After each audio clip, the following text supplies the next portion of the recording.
Well, the colder weather has definitely arrived here in southern New England, and it's a time when I should probably start to think about slowing down ordering plants and waiting until the warmth of spring before I order again. And oh, no, I ain't gonna do that.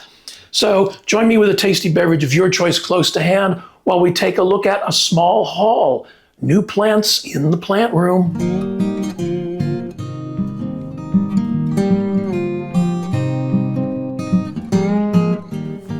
And before we begin, a thank you to those people who took the time to add their tasty beverage in the comments section below. That was interesting. It's always interesting, but a lot of water drinkers, good for you. Keep those kidneys working. Some white wine people, some cappuccino people that I hadn't thought about cappuccino, probably because I don't have a cappuccino maker, but a couple people mentioned that. There were some cocktail ideas that I had not considered, and one I had not heard of that I am going to try. And the one that surprised me the most was the number of people who said hot cocoa. And I know I made reference to it, but it is getting cold here in the Northern Hemisphere, and suddenly hot cocoa sounded like a really good idea. So I've got it on my shopping list for this week. Anyway, so with all that out of the way, thank you again. And with your tasty beverage to hand, let's get this show underway.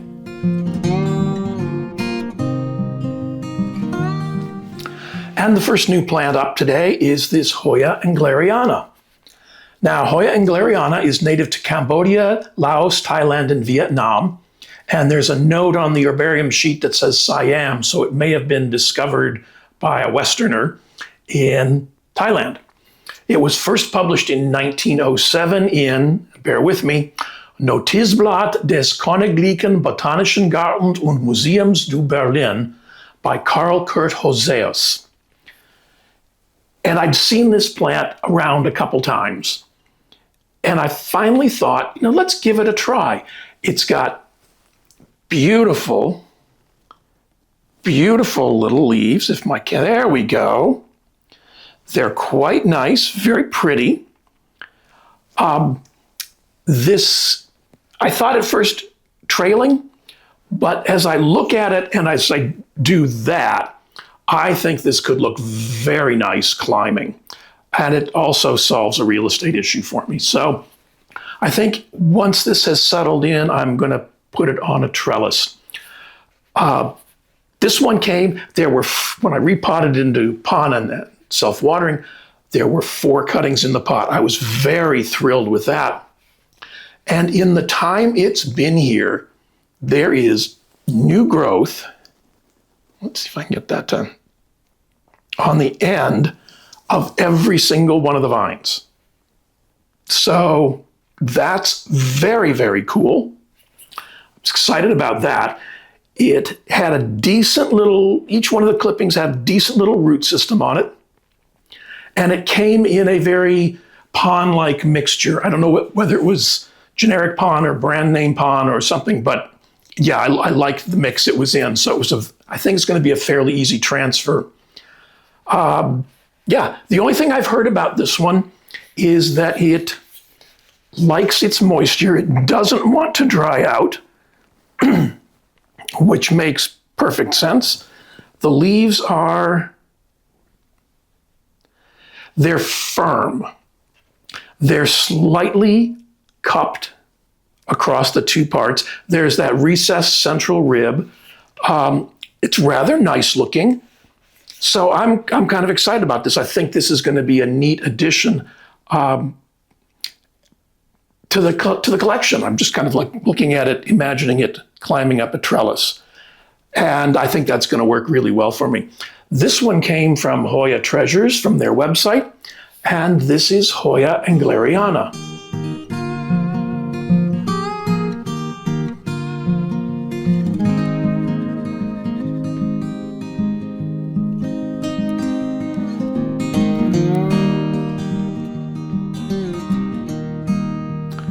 And this next one came to me identified as Hoya species Papua IM08.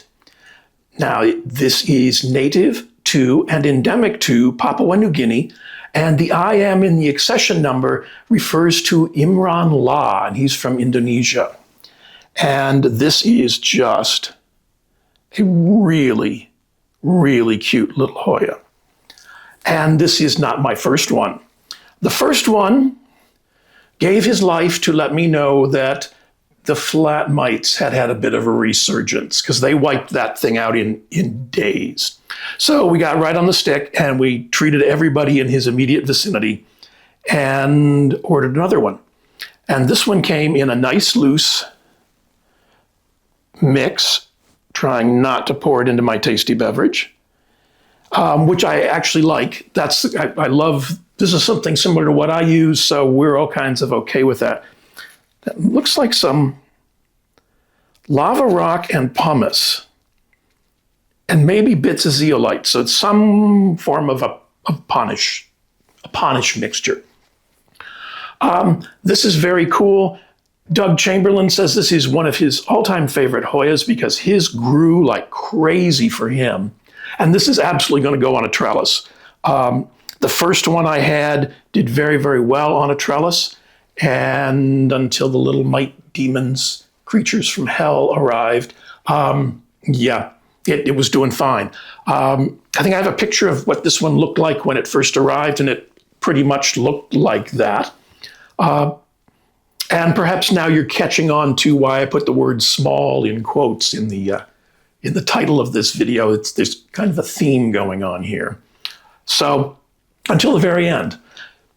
So this is very cool. Very happy about this one as well. I really want this to grow and be a huge monster for me. I'll put some close-ups of the leaves because they are very pretty. I've held this up a couple times, but I don't know if will it.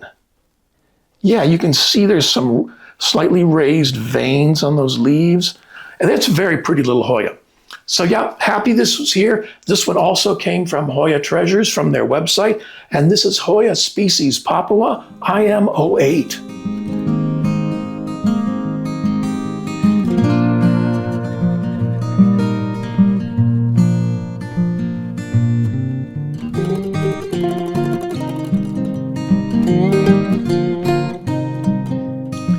And the third kiddo up today is this Dischidia nummularia. Now, prepare for the list. Nummularia is native to the Andaman Islands, Queensland, Australia, Bangladesh, Brunei, Cambodia, South Central, Southeast China and Hainan Island, East Timor, Assam in India, Indonesia, the Bismarck Archipelago, Java, Kalimantan, the Lesser Sunda, Maluku, Papua, Sulawesi, Sumatra, Laos, Malaya, Sabah, Sarawak, Myanmar, Papua New Guinea, the Philippines, the Solomon Islands, Thailand, and I did mention Kalimantan in there, Thailand and Vietnam. And it used to be found in Sri Lanka, but not no more. Don't know the story on that, but it can't be good. Anyway, I had seen pictures of this nummularia, not this one, but nummularia in general. It's got very tiny round leaves. Notice the theme. And I found a very reasonably priced cutting and ordered it to give it a try. I think the cutting was maybe 5 or 6 inches long, so I cut it in half and made 2 and started them off in pon because the cutting just came with a couple pieces of sphagnum to keep them moist, which is fine. I don't need rooted cuttings. And it has done pretty well.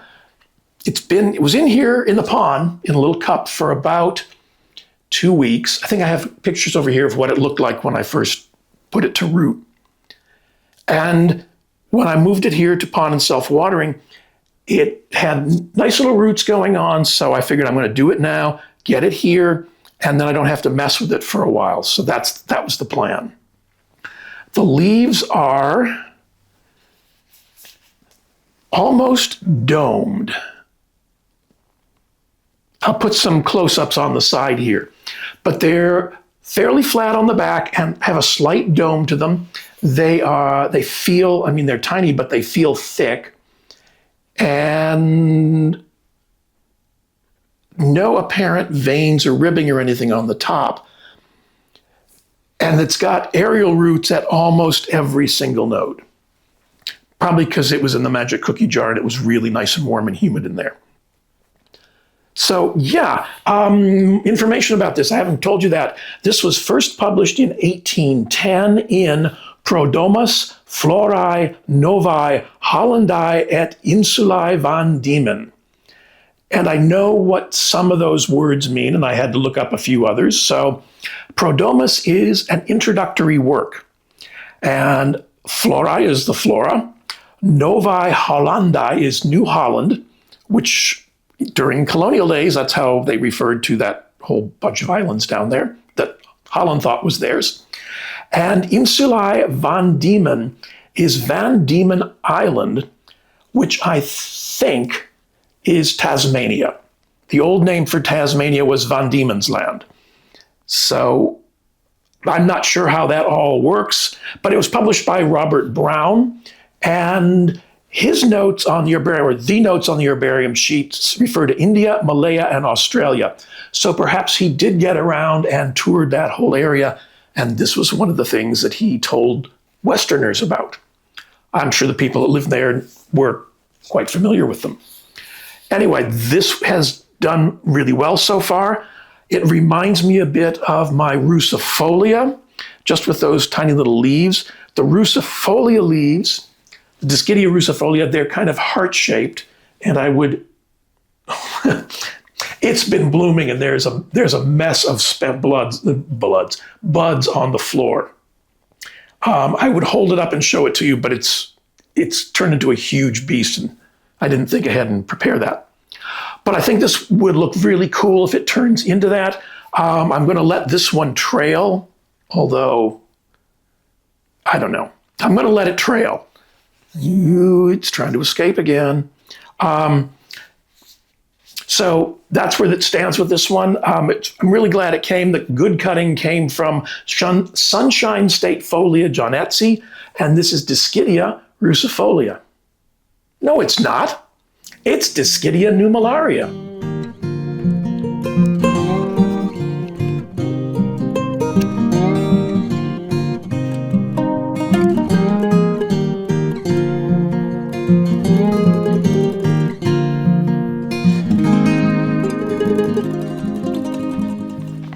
And when I was looking around for that Dischidia nummularia, I stumbled across this next one. And this I would describe as being a novelty plant. This is Dischidia nummularia Dragon Jade. And all I've been able to find out is that it is a mutated form of Dischidia nummularia. And to my eye, it has kind of a Hoya carnosa compacta look, which is okay. The pictures I had seen of it, they have long trails that are probably around that big around. I'm guessing from the pictures. The leaves, what I can feel of them, they're very firm. They're glossy, they're green. I should have pictures of what they looked like when they arrived over here. And see if I can get in a little bit closer. Will it focus for me? Maybe. Anyway, it's kind of cute. I bought it from one of those online sellers that requires you to buy 2 plants. So I bought 2 plants. They shipped them quickly. They were well packaged. They arrived safe and sound. They look really healthy. The only thing I wish had been a little different was what they came rooted in. And you can see it down there. I'm sure it's a great thing for rooting cuttings and for making plugs. And as far as I can tell, there was no mesh involved in this. This is just some kind of, I'm thinking it's some kind of cocoa coir type plug that they rooted cuttings in. So when I decided to pot these up, I was going to move them, clean off the roots, settle them into something of my own choosing. But there was just no separating the roots from whatever this material is. So I kind of cleaned it up, pushed them tightly together, and planted them in the same pot, which is where they were going to go anyway, so that was no big deal. I think this is really neat. I think it's going to be a little cool and different. I'm excited to see what happens to it. I love the color. The color on these right now is gorgeous. It's like a beautiful dark emerald green. It's probably a little light on the camera, but yeah. As you can see, I've got it in my standard mix of cocoa husk chunks, and there's some sphagnum in here. There's some fine bark and tree fern fiber, and so it's fine bark, cocoa husk chunks, long fiber sphagnum, pumice, and tree fern fiber. And beyond that, it doesn't. You don't need 14 ingredients in your mix. Anyway, I've got it in self-watering in that organic setup, and we'll see how this turns out. It's only been here a few weeks, but we'll keep you posted maybe 6 months and see what happens to it. This is Hoya nummularia, Dragon Jade.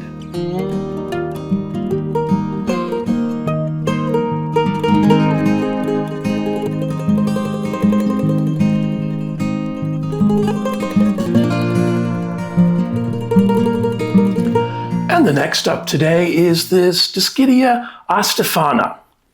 Now, Dischidia astephana is native to peninsular Malaysia and Borneo. And I discovered it when I was looking into Dischidia. I saw it and I thought, that's kind of neat. Those leaves are kind of interesting and small, decidedly small, as you can see compared to my fingernails. So I thought I would give it a try. The pictures I saw of this almost universally had them growing on some kind of mount, like a cork mount. And I've never had really great success with growing things on the wall. For me, they dry out way too quickly, and if I miss a day or something, they're just gone. So I decided I would set this one in the self-watering pot with my usual epiphyte mix, which is cocoa husk chunks and sphagnum moss and pumice and some tree fern fiber. Anything else? And fine bark. So yeah, we settled it in. It's looking kind of interesting. I may, after a while, try and figure out something for it to climb, which could be the happy medium of wall mount and still having it have access to moisture. I have some thin cedar pieces that I may try and, I don't know, I have to figure out the rigging of it so that it will stand up in this and still be somewhat stable. So we're still playing with that one. This is kind of interesting. Let's see. The remarks on the herbarium sheet say Peninsular Malaysia, which is probably where Westerners found it for the first time. It grows in the cooler growing uplands, humid, cooler growing, so it should be okay in my home. The plant room stays around, let's say, low 70s through the winter. It gets warmer in the summer. But I got to get the humidifier set up and running in here because it's getting a little dry with the heat. This was first published in 1908 in the Journal of the Asiatic Society of Bengal, Part 2, because Part 1 was such a hit, and you know how we love a sequel. And it was published by Benedetto Scortacchini, whose name you may recognize because there's a Hoya Scortacchini, and I have one, and he's over there. So we're going to give this a try. We're going to see how it turns out. This one came from Josh's Frogs, which may surprise some. Josh's Frogs deals in all things reptiles, but they have a really nice cocoa husk chunk. Let's see if I can...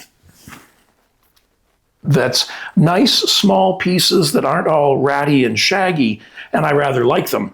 So I was there ordering some stuff, and I remembered that they sometimes carry plants, so I did a quick search, and lo and behold, astephana popped up, And so, yeah, I ordered it.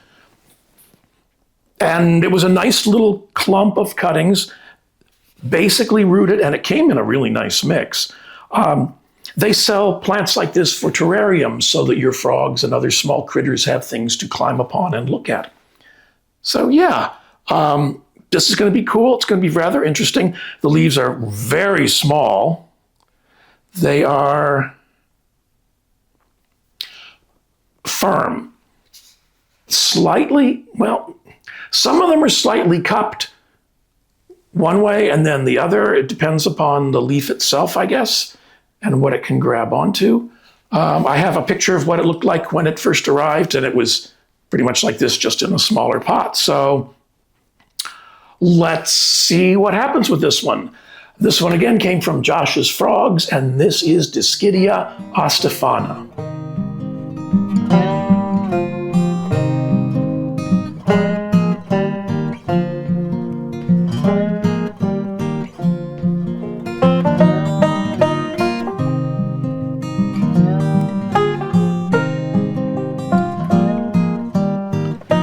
And the next little leaf guy is this Dischidia vidalii. Now, Dischidia vidalii is native to the Philippines, and it was first published in 1886 in the publication Malaysia by Eduardo Beccari. And oddly enough, it was published as Dischidia pectinoides in 1902 by Henry Harold Welch Pearson in Botanical Journal of the Linnean Society. But that name, pectinoides, has been synonymized into vidalii, because that's, he got first dibs. So, yes. What else did I have down here? This plant has a symbiotic relationship with ants. Dischidias are often referred to as ant plants for various reasons depending upon the plant. This one, if you'll notice, has a rather large, strange shape down here. And what that is, it's a leaf that has opened up and become hollow. And ants will move into that open space. And there are roots in there from the plant. So the ants get a safe and dry residence. And you'd think they would take better care of it. But when the ants poop in there, those roots from the plant absorb those nutrients and it helps feed and fertilize the plant. So it's a win-win for everybody. Now, this plant is notorious. It's got gorgeous leaves. Let's see if I can find some good leaf shots. There we go. Nice, fine, beautiful little leaves. There's a central raised rib and some slight ribs coming off from the side of it. Let's see if that one will. Yeah, you can get a little picture there. And I'll put some stills up on the side. Also, I'll put a picture of what it looked like when it first arrived. Anyway, this plant is known to be a prolific bloomer and, following on that same note, somewhat promiscuous. A couple of the accounts I read said if you leave it outside for the summer, you're going to bring it in full of seed pods, because everything will breed with this. Well, not everything will breed, but there's pollinators out there that'll take advantage of this. It's also supposed to be a beautiful bloomer. It had the end of two blooms on it when it arrived, and they were like reddish magenta. They were really, really colorful. So we've got this guy settled in. He's doing pretty well. I think he's going to climb, definitely going to climb. I thought about trailing for like half a second. I went, no. And we're going to see what happens from this. I'm excited about this. The thing that intrigues me is that I may try crossing this with other Dischidia. just as kind of a weird Frankenstein kind of experiment. Like, let's see what happens when I do this. So we're going to see what's going on with it. It's a really, really pretty plant. I think if it fills in, if it likes where it is and it fills in, it's going to be a real looker. And if it starts, that was looker. Once it starts going, I think it's going to make a nice, lush little display. This one came from Plant Things Stuff on Etsy, and this is Dischidia vidalii.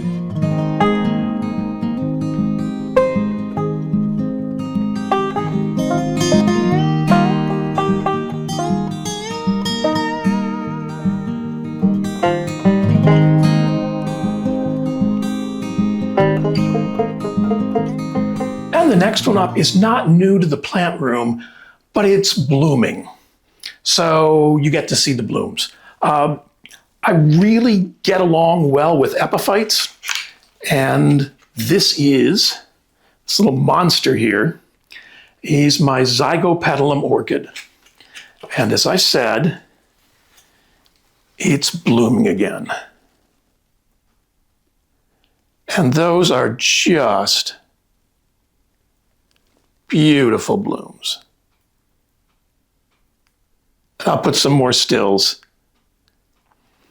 This one I ended up with several years ago. A friend of mine at a place I worked asked me if I was interested. She had had this orchid for a year and it hadn't bloomed for her, and so she didn't want it anymore. And I said, sure, because I'll always take a plant. And brought it home and potted it up.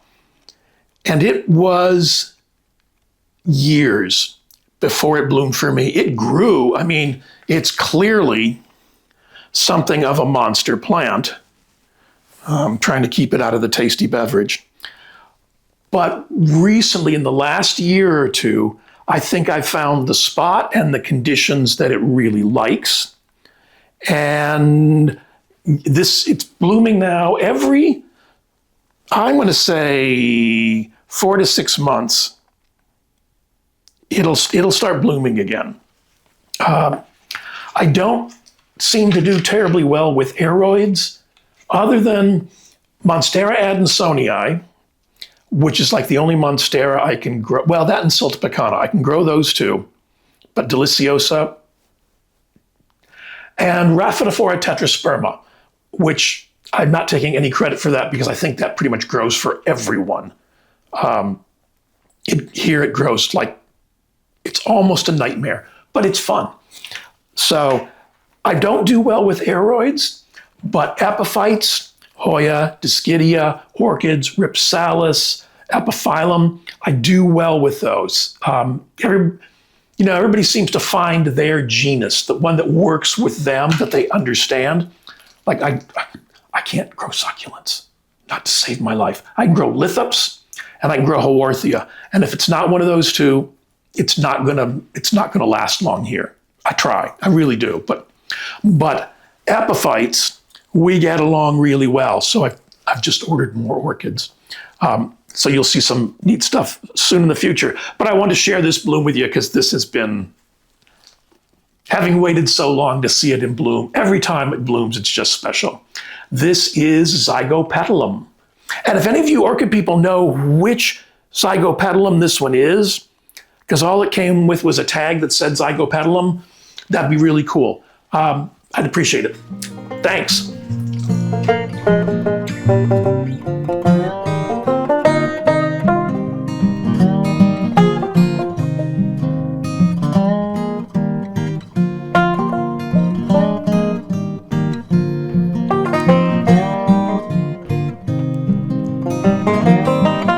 And in keeping with a lot of the plants that we saw today, I know you Hoya people are complaining that there were only 2 Hoyas, and then there was that orchid, and what's that all about? And then there were all those others. I know.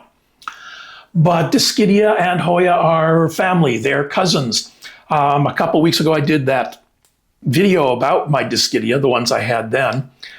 And I'll put a link to that somewhere up here. I haven't figured out how that quite works yet. I think it's going to be over here, but you'll see it.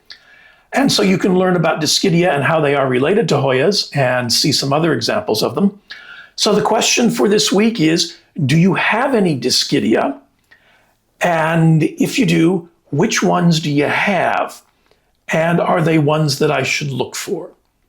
Because I'm enjoying my Dischidia as well. So that would be very cool. Just add it to the comments below. And yeah, thanks.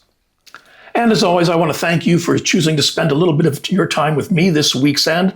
Please remember to click on that thumbs up, like button, the subscribe button, and the notification bell. They're all really important to helping my channel grow.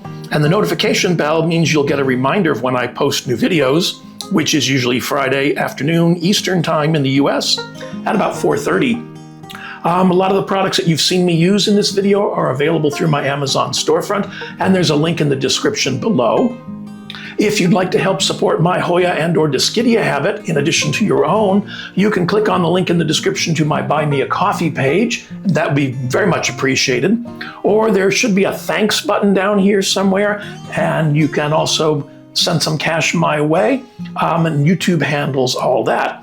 There's going to be links to a couple more videos over here. One of them is probably going to be that Dischidia video, if I remember to do that. And enjoy the rest of your week's end.